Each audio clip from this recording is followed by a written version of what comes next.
안철수, 조경태 국민의힘 당대표 후보의 단일화가 불발됐습니다. 국민의힘이 극우와의 이별, 골든타임을 놓쳤습니다. 저는 아사진 미디어 조선혜입니다. 내일 국민의힘 전당대회가 있습니다. 당대표와 최고위원 뽑는 자리인데 조금 막판 변수라고 할 수 있을 만한 부분이 생겨서 말씀드리려고 합니다. 안철수 후보가 지난 19일 언론을 통해서 조경태 후보와 단일화가 이제 무산이 됐다는 걸 밝혔습니다. 그리고 어제 국회에서 기자회견을 열고 조경태 후보가 괄호 열고 괄호 닫고입니다. 저에게 전화 한 통 없었고 문자 한 통 없었고 지나가며 마주치는 경우가 많았는데 말 한마디가 없었다. 언론을 통해서만 계속 언론 플레이를 했다. 선거 공학적인 요소가 있지 않았나 생각한다고 밝혔습니다. 그러면서 토로를 한 거죠. 다른 후보들의 면면을 보면 참담하기만 하다.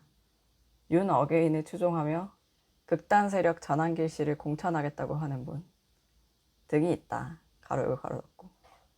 이런 분들이 국민의힘 대표 해도 되겠냐. 이대로라면 내년 지방선거 정말 폭망이다. 국민의힘이 내년 지방선거에서 승리할 수 있는 길은 상식의 회복이라고 얘기했습니다. 그런데 이런 바람과 좀 다르게 최근 여론조사 추이는 좋지 못합니다. 안철수 후보가 생각할 때 그렇게 보일 수 있습니다. 친전환길계로 분류되는 김문수 후보, 장동혁 후보가 우세한데 좀 보겠습니다. 오늘 전국지표조사 NBS 조사 결과 나왔습니다. 국민의힘 차기 당대표 적합도를 물어봤더니 조경태 그 뒤에 후보는 빼겠습니다. 20%, 김문수 14%, 안철수 11%, 장동혁 11%로 나타났습니다.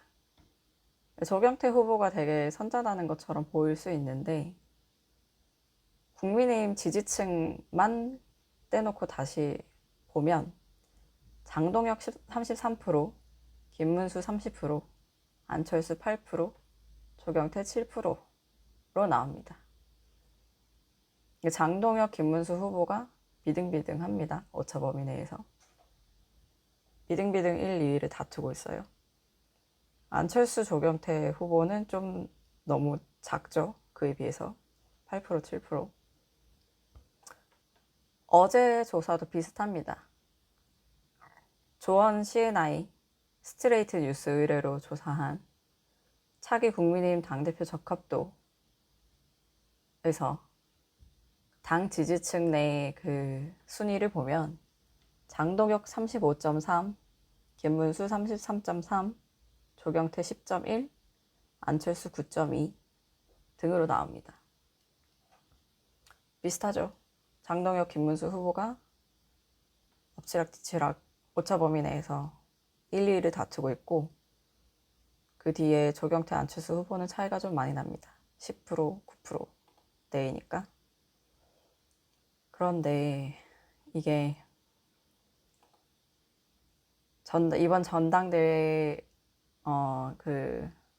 당선자를 선정할 때 반영하는 비중이 당원 투표 80%, 일반 국민 여론조사 20%입니다. 당심을 얻는 분이 유리한 거죠. 그런데 지금 제가 말씀드린 두 개 여론조사에서 나온 걸 숫자를 단순히 합산만 해봐도 어렵죠. 안철수, 조경태 후보의 단일화가 만약에 성사가 됐다고 해도 쉽지가 않았습니다.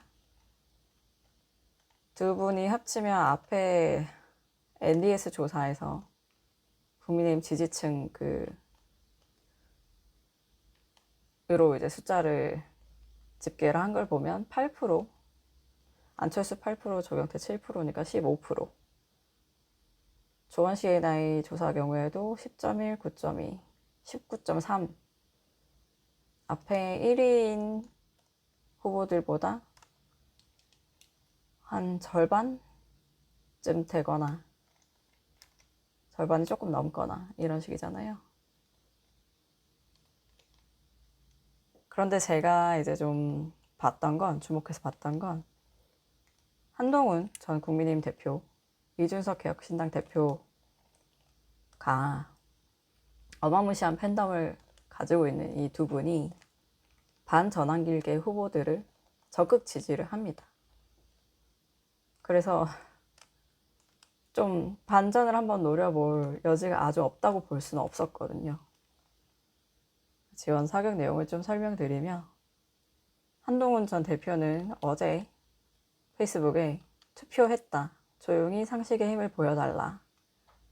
그 이제 짧은 글을 올렸는데 같은 날 한지아 의원이 친한계입니다. 본인이랑 조경태 후보 같이 찍은 사진을 올리면서 상식의 힘 이렇게 쓴 거예요. 간접적으로 우회적으로 한동훈 전 대표가 조경태 후보를 지지를 한 모양새입니다. 근데 한동훈 전 대표 안철수 후보랑도 만났어요. 2번이나 만났습니다. 지난 17일 광주에 있는 호텔에서 열린 한 행사에 같이 참석을 한 거죠. 7월 19일에도 서울 한 식당에서 만나 얘기를 했는데 참석해서 어떤 얘기를 했는지에 대해서 친한계 인사가 언론에서 밝힙니다. 국민의힘이 윤어게인 부정선거를 주장하는 당이 되면 안 된다는 취지로 대화를 했다고 합니다. 반전환길계, 그러니까 줄여서 간단하게 혁신 후보라고 하더라고요. 그 후보들에 대해서 한동훈 전 대표가 직간접적으로 두루두루 좀 지지 활동을 한 거죠. 이준석 개혁신당 대표도 마찬가지입니다. 아예 안철수 후보 공개 지지했는데요. 지난 19일 페이스북에서 계엄 사태 이후 안철수 의원의 위기의식과 메시지에는 군더더기가 없다. 옳고 강하다. 안철수 의원처럼 행동에 옮기지 못하면 공연불이다. 아쉬운 거예요, 자꾸. 제 개인적인 그 마음으로 이 상황을 보면서. 원래 계속 얘기가 나왔던 건 안철수 후보나 조경태 후보가 지지층이 뚜렷하다고 볼 수는 없다고 저는 생각하는데, 제 개인 의견입니다, 이제부터. 만약에 이게 뚜렷하지 않고 겹치는 부분들이 많다고 좀 봐요. 그런 분들이 두 분이 이제 단일화를 만약에 하게 되면, 그리고 윤 어게인과 대비되는 그 생각을 확고하게 가지고 계신 분들이라면 어느 정도 시너지가 났을 가능성이 있고, 또 이 지지한 인사들, 한동훈 전 대표나 이준석 대표나 이분들의 그 팬덤이 워낙 크기 때문에 잘 활용한다면 어떻게든 결집 효과를 노려볼 가능성은 저는 살아 있었다고 봅니다. 그런데 최종적으로 단일화가 안 되면서 이거는 저만의 해석은 아니고요. 네, 추가로 말씀드릴 건데, 윤 어게인으로 대표되는 극우 세력과 국민의힘이 결별할 수 있는 사실상 마지막 가느다란 가능성 마저 이제 끝났다라는 겁니다. 엄경영 시대정신연구소장님 간단하게 인터뷰했는데요. 이번 국힘 전대에서 몇 가지 변곡점이 있었다고 보신답니다. 첫 번째는 한동훈 전 대표가 불출마 선언을 하면서 혁신전대 가능성이 확 줄어버린 거.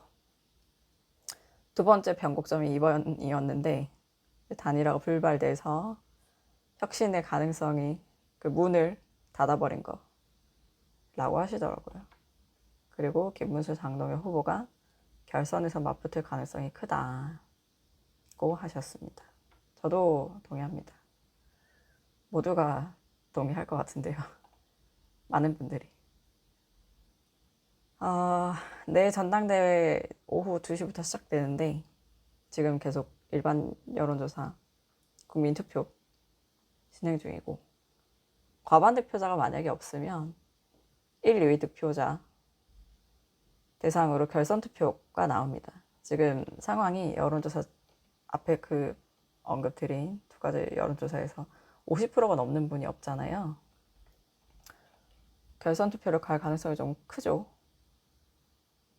그래서 만약에 결선 투표 치러지면 뭐 방송 토론다고 쭉쭉쭉 여타 그 과정을 거쳐서 26일에 최종 당선자가 확정이 됩니다.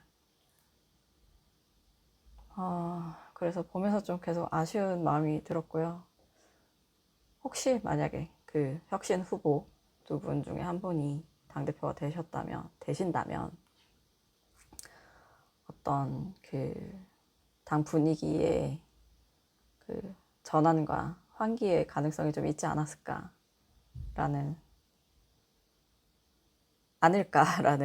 생각이 들었습니다. 계속 투표 진행 중이니까요. 어떻게 될지 확정적으로 알 수 없기 때문에 잘 됐으면 하는 바람입니다. 말씀드린 여론조사는 선관위 홈페이지 참조하시면 검색 가능하십니다. 오늘은 여기까지고요. 다음번엔 정책 관련해서 좀 추가로 취재를 중인데 열심히 해보겠습니다. 오늘은 여기까지입니다. 구독, 좋아요, 댓글, 알림 설정 많이 부탁드립니다. 감사합니다.